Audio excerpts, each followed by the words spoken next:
Rebel Canners teaching all kinds of food preservation, especially the old ways.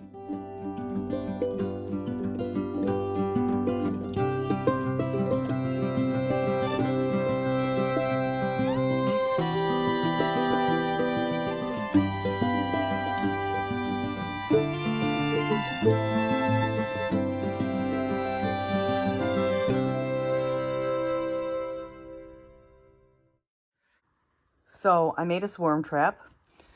You get a bucket, and it does not have to be a good bucket. You can have one that has cracks or holes. It can be garbage. You're gonna put water drainage holes in the bottom. The same holes you're gonna put up around the edge. There's one up in there so that it has some ventilation. I did 6 around the top. And where did it go? And then right here underneath, so it's got a little bit of awning protection, I did a 1-inch hole because that's the biggest blade I had for my drill. Inside, I have sandpapered, scuffed it up. I'm going to melt this beeswax and paint the inside so it smells like home. I'm also going to paint around this hole with beeswax so it smells like home. The lid, you don't want to have any holes in because you want to keep the rain from getting in. And then I am going to hang it from a tree. They say about 15 feet is best. Whatever. Bees just want about 40 liters, which is about a 5-gallon bucket of space.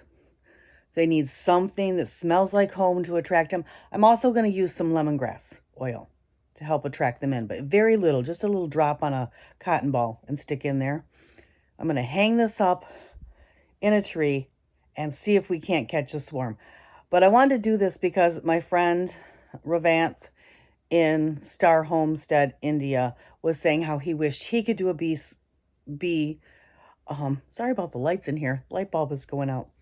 He could do a bee swarm, and I wanted to show him how easy it is. You can use recycled materials. I bought a new bucket because I didn't have one. I actually know where there's one laying around alongside the road. I'm going to go pick that up and do another swarm trap. I just have to get a lid for it.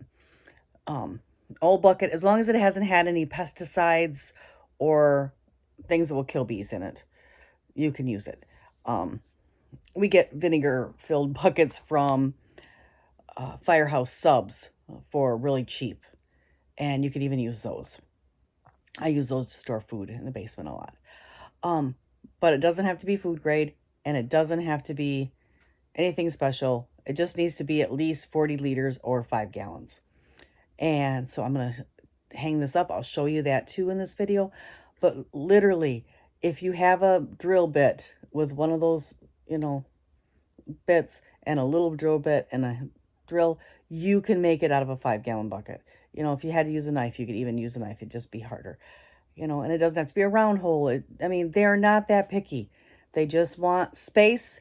And if you hang it about 15 feet up in the air, it's best. But bees sometimes don't even, this bee swarm I caught was only about 3.5, 4 feet off the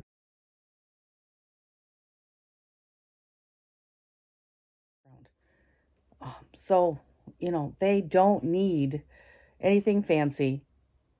Put it out and see if you can catch some. If you have bees coming to your garden, there's a hive somewhere.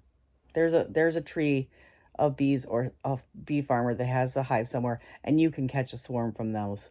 So there you go. Very simple, very easy. We'll put that up and I'll show you that in another video. But there you go. You can catch a swarm. It's not that hard. And swarming bees don't have any brood. They don't have any comb. They don't have any honey. They are not going to sting you. You don't even need a suit to catch a swarm of bees. So you can get all that after you get a swarm of bees put into a hive. Also, it's a good idea to have a hive box ready. But again, they just need a square box. Square because it's easiest for us to collect the honey. They don't even need it. You know, they'd stay in there and and build as long as they could. You know, bees are not that picky. It's not that hard. All right, there you go. Some advice. Have a great day.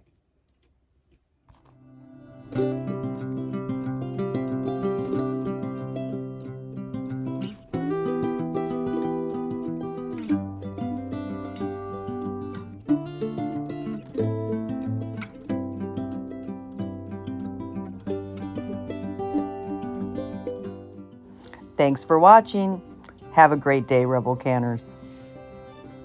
Like, subscribe, and ring that notification bell.